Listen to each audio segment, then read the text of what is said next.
সেই রথ প্রস্তুতির কাজ অনেকটাই হয়ে গেছে, চাকার কাজ কমপ্লিট, রঙও করা হয়ে গেছে, দারুণ লাগছে।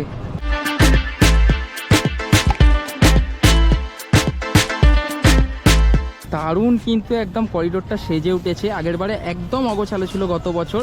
আর ঠিক ওইখানটা করে দেখুন তিনটে রথ প্রস্তুতির কাজ চলছে। সকালের প্রথম রথ মন্দিরের ওপর পড়তে কি দারুণ লাগছে। কাঠের হাতুড়ি দিয়ে এবং বাটালি দিয়ে নকশার কাজ করা হচ্ছে। বলা হয় যে রথযাত্রার সময় পুরীতে এসে জগন্নাথের দর্শন করলে আপনারা 7 বার পুরী এসে যে পুণ্য অর্জন করবেন সেটা কিন্তু একবারেই হয়ে যায়। একদম গরম গরম রেডি হয়েছে দেখুন। ও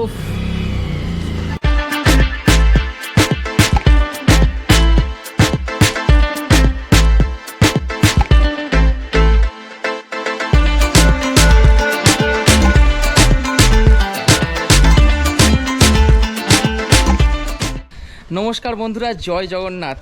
হ্যাঁ, এই মুহূর্তে আমি রয়েছি কিন্তু জগন্নাথ ধাম পুরীতে। সামনে যেহেতু রথযাত্রা তাই চলে এসেছি পুরীর সমস্ত কিছু ডিটেলস নিয়ে আপনাদের কাছে। ঘড়িতে সময় এখন সকাল 5:30। আজকে 27শে জুন 2024। আগামী 7ই জুলাই 2024-এ এই পুরীতে অনুষ্ঠিত হবে কিন্তু পৃথিবীর সব থেকে বড় রথযাত্রা, যেমন আমরা সবাই জেনে থাকি। এখন আমরা সকালে মন্দিরে যাওয়ার মেন উদ্দেশ্য হচ্ছে যে পুরীতে যে রথযাত্রা অনুষ্ঠিত হবে সেই রথযাত্রার রথ তৈরির যে শেষ প্রস্তুতি চলছে এবং মন্দির চত্বরের আশেপাশটা সমস্ত কিছু ঘুরিয়ে আপনাদেরকে দেখাবো। তাহলে চলুন বন্ধুরা, ভিডিওটা শুরু করা যাক। পুরীর যে স্বর্গদ্বার বিচ আছে সেখান থেকে মন্দিরের দূরত্ব কিন্তু প্রায় 1 কিলোমিটার। আপনারা যখনই যান না কেন শেয়ারে, অটো, টোটো বা রিজার্ভে তো পেয়ে যাবেন মোটামুটি 100 টাকা ভাড়া। আমরা সকালবেলায় একটুখানি হেঁটে যাওয়ার ডিসিশান নিলাম। 1 কিলোমিটার হাঁটাটা সেরকম কোনো বড় ব্যাপার নয়, তো হেঁটে হেঁটে যাচ্ছি, পৌঁছে যাব খুবই তাড়াতাড়ি।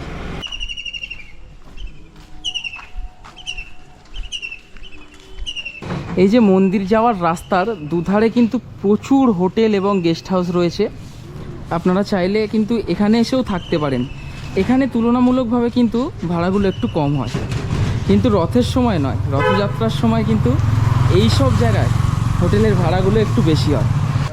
তো মিনিট 5-7 হেঁটে আসার পরই আমরা পেয়ে গেছি দেখুন মন্দির। ও প্রথম দর্শন মন্দিরের।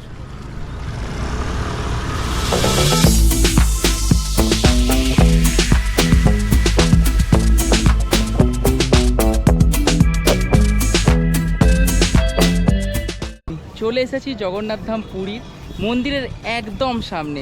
সকালবেলা এসেছি, দারুণ মনোরম পরিবেশ। আমি সকালবেলা এসে এত সুন্দর ফিল করছি, আপনাদেরকেও কিন্তু আমি অনুরোধ করবো যে এরকম ভোর ভোর মন্দির চত্বরে আসুন। ওই পথ দিয়ে তো আমরা প্রবেশ করলাম, আর এইখানটা দারুণ কিন্তু একদম করিডোরটা সেজে উঠেছে। আগের বারে একদম অগোছালো ছিল গত বছর। আর এখানে দেখুন দারুণ দৃশ্য। এই সামনে দাঁড়িয়ে আপনারা ফটো টটো তুলুন, মোবাইল তো সামনে অ্যালাউ নেই। এইখানে দাঁড়িয়ে ফটো টটো তুলুন, সকাল সকাল আসুন, বেশ ফাঁকা। আর দেখুন এইটা যেহেতু মেন গেট, এখানে প্রবেশ করার জন্য এই যে করিডোরটা করা হয়েছে, ব্যারিকেড রয়েছে, সেই কোণ থেকে লাইন দিয়ে আপনাদেরকে ঢুকতে হবে। যেহেতু এখন জগন্নাথ দেবের দর্শন বন্ধ আছে তাই ফাঁকা, কিন্তু আপনারা মন্দিরে প্রবেশ করতে পারেন। মন্দিরের দ্বার কিন্তু খোলা রয়েছে। আর ঠিক ওইখানটা করে দেখুন তিনটে রথ প্রস্তুতির কাজ চলছে। চলুন এবারে আমরা সামনে গিয়ে প্রস্তুতির কাজ একটু দেখার চেষ্টা করব। সকালের প্রথম রথ মন্দিরের ওপর পড়তে কি দারুণ লাগছে। একদম মন্দির পুরো একদম জল করছে। কিন্তু দেখুন মন্দিরের সামনে বিভিন্ন সাফাই কর্মীরা রয়েছে। সকাল সকাল দেখুন সাফাইয়ের কাজ চলছে। আর এখানে একটা ভালো যে এতটা জায়গা ফাঁকা করে দোকানগুলো একদম সাইড দিয়ে হয়েছে, যার জন্য কি হবে, যতই ভিড় হোক এখানটাতে কোনো অসুবিধা কিন্তু হবে না। তো আমরা মন্দিরের ওই দিকে ছিলাম, মন্দিরের বাম দিক বরাবর সোজা এগিয়ে এলাম। আর এখানেই কিন্তু রাখা রয়েছে জগন্নাথ দেবের রথ, তারপরে প্রভু বলরামের রথ, তারপরে কিন্তু সুভদ্রার রথ। এটা হচ্ছে কিন্তু প্রভু জগন্নাথ দেবের রথ। আর এই রথটাতেই সব থেকে বেশি কাজ কমপ্লিট হয়েছে। সবকটাতেই সেম কাজ হয়েছে, কিন্তু এই রথটাতে কিন্তু রঙের কাজটা এগিয়ে রয়েছে। দেখুন চাকায় সমস্ত রঙের কাজ হয়ে গেছে, এবং এই যে রথের গায়ে নকশা করা রয়েছে, সুন্দর নকশা, সেটা রঙের পরে কিন্তু দারুণ ফুটে উঠেছে। ওইদিকে তো আমরা অবশ্যই যাব, চলুন। ওইদিকে রয়েছে কিন্তু প্রভু বলরাম এবং সুভদ্রার রথ। তিনটি রথের নাম ও গঠন কিন্তু আলাদা আলাদা। শ্রী জগন্নাথ দেবের রথের নাম হচ্ছে নন্দীঘোষ, বলভদ্রের রথের নাম হচ্ছে কিন্তু তালধ্বজ এবং সুভদ্রার রথের নাম হচ্ছে কিন্তু পদ্মধ্বজ।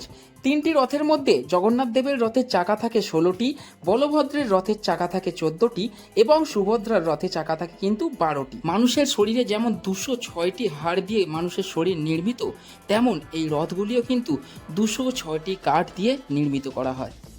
আমরা যেহেতু অনেকটাই সকাল সকাল এসেছি, সেহেতু রথ তৈরির কাজে যারা নিযুক্ত তারা কিন্তু এখনো পর্যন্ত আসেনি। ফাঁকায় ফাঁকায় আমরা দেখাতে পাচ্ছি, তারা যদি এসে কাজ করতো সেটাও দেখালে একটু বেশ ভালো লাগতো। কিন্তু এই হচ্ছে প্রভু বলরামের রথ। এই দেখুন, মোটামুটি একই কাজ এগিয়েছে, কিন্তু এই রথটিতে রঙের কাজটা একটু পিছিয়ে রয়েছে। আর সর্বশেষ সুভদ্রার রথ। আর রথগুলো রাখা রয়েছে কিন্তু শ্রী জগন্নাথ টেম্পল যে পুরীর অফিস, ঠিক তার একদম সামনে। এই দেখুন, এই রথটাতেও দাদা কিন্তু রঙের কাজ করছে। দেখুন, মানে দাঁড়িয়ে এখানে এইসব দেখতেও কিন্তু বেশ ভালো লাগে। আমি যখন রথগুলো আপনাদেরকে দেখাচ্ছিলাম একটুখানি ভুল বলেছি। সামনের রথটা যেটাতে রঙের কাজ হয়ে রয়েছে সেটা কিন্তু প্রভু জগন্নাথ দেবের, মধ্যিখানেরটা মাঝেরটা কিন্তু সুভদ্রার, এবং এই যে সামনের রথটা এটি কিন্তু রয়েছে প্রভু বলরামের। এই রথগুলি যেখানে রাখা রয়েছে তার ঠিক উল্টো দিকে রয়েছে এরকম দেখুন সেট করা, এবং তার নিচে কিন্তু রথ তৈরির কাজকর্ম করা হচ্ছে। যে স্ট্রাকচারগুলো সেগুলো তৈরি করা হচ্ছে। দেখুন ওখানে কাজ হচ্ছে কিন্তু কাঠের হাতুড়ি দিয়ে এবং বাটালি দিয়ে নকশার কাজ করা হচ্ছে, যেটা দেখতে পাচ্ছি। এখানে সমস্ত যে রথ তৈরির কাঠগুলো সেগুলো রাখা রয়েছে, এগুলো ছুঁয়ে প্রণাম করে নিই। দেখুন সমস্ত কাঠগুলো রাখা রয়েছে, এগুলো কেটে কেটে কারিগররা এত সুন্দর জিনিসটাকে তৈরি করছেন। যেহেতু স্নান যাত্রার পরে জগন্নাথ দেবের দর্শন বন্ধ থাকে, কিন্তু মন্দিরে প্রবেশ নিষেধ নয়। যারা আপনারা আসবেন মন্দিরে প্রবেশ করে মন্দির চত্বর কিন্তু আপনারা ঘুরে দেখতে পারেন। বলা হয় যে রথযাত্রার সময় পুরীতে এসে জগন্নাথের দর্শন করলে আপনারা 7বার পুরী এসে যে পুণ্য অর্জন করবেন সেটা কিন্তু একবারেই হয়ে যায়।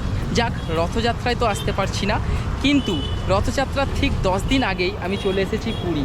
তো এইবারে আমরা মন্দিরের ভিতরে ঢুকবো। মন্দিরে ঢোকার আগে কিন্তু আমাদেরকে ফোন, ক্যামেরা, বেল্ট সেই সমস্ত কিছু জমা রেখে দিতে হবে। হ্যাঁ, এখানে কিন্তু অনেক কাউন্টার আছে যেখানে সমস্ত কিছু 10 টাকা 20 টাকার বিনিময়ে আমরা জমা রেখে প্রবেশ করব মন্দিরের ভিতরে। রথ তৈরি দেখা হলো এবং মন্দির দর্শন করাও হলো। মন্দির কিন্তু এখন অনেক ফাঁকা, সুতরাং দর্শন করতে মন্দির বেশি সময় লাগবে না, ভিড়ভাড়টা কম রয়েছে। মন্দিরের সামনের এই জায়গাটা এত পরিষ্কার পরিচ্ছন্ন এবং ফাঁকা করে দিয়েছে, বিশেষ করে সন্ধেবেলায় যখন মন্দিরে ওই ধ্বজাগুলো তোলা হবে, এখানে বসে দেখতে কিন্তু খালি চোখে দারুণভাবে ভক্তরা পারবে। কিন্তু এটা একটা দারুণ ব্যাপার। জয় জগন্নাথ। ওহো, মন্দির যাওয়ার যে রাস্তায় সেখানে যে দোকানগুলো রয়েছে, সকালবেলা সব নিরামিষ টিফিন। আমার সব থেকে পছন্দের এই যে উপমা, তার সাথে ঘুগনি আছে তো দাদা, একদম গরম গরম রেডি হয়েছে। দেখুন, ও এটা কত টাকা দাদা? 20 টাকা, তাই তো? আর ইডলি বড়া সব হবে পরে, এখন রেডি হচ্ছে। অনেক সকাল, এখন সকাল 7:30 বাজে। যেহেতু এই যে আমি নিচ্ছি কিন্তু আমার ফেভারিট উপমা, দোকান থেকে নিয়ে নিলাম সকাল সকাল উপমা। ইডলি বড়া মোটামুটি আমাদের ওইদিকেও পাওয়া যায়, মানে বাড়ির সামনে দৌড়ে দৌড়ে বিক্রি করতে আসে, কিন্তু উপমাটা খুব কম পাওয়া যায়। আর এখানে এলে উপমাটা খেতে কিন্তু বেশ দারুণ লাগে। যেহেতু মন্দির দর্শন করলাম, সকালবেলায় নিরামিষ খাওয়াটাই দরকার। আর এইখানে এলে আপনাদেরকেও আমি রেকমেন্ড করব সকালবেলায় নিরামিষ এই টিফিনগুলো খাবেন, বেশ দারুণ লাগবে। তো রথযাত্রার ঠিক আগে যারা এসে কিন্তু রথ প্রস্তুতির কাজ দেখতে পারেন না, তাদের জন্য ছিল আজকের এই ভিডিওটা। বন্ধুরা, যদি ভিডিওটা ভালো লেগে থাকে অবশ্যই একটা লাইক করে দেবেন এবং বন্ধুদের মধ্যে শেয়ার করে দেবেন। আর চ্যানেলে প্রথমবার হলে অবশ্যই চ্যানেলটাকে সাবস্ক্রাইব করে পাশে থাকবেন। আজকের ভিডিওটা এতটাই। দেখা হচ্ছে কিন্তু পুরী সিরিজের অনেক ভিডিও নিয়ে, অনেক ইনফরমেশান নিয়ে। ততক্ষণের জন্য সবাই ভালো থাকুন এবং সুস্থ থাকুন।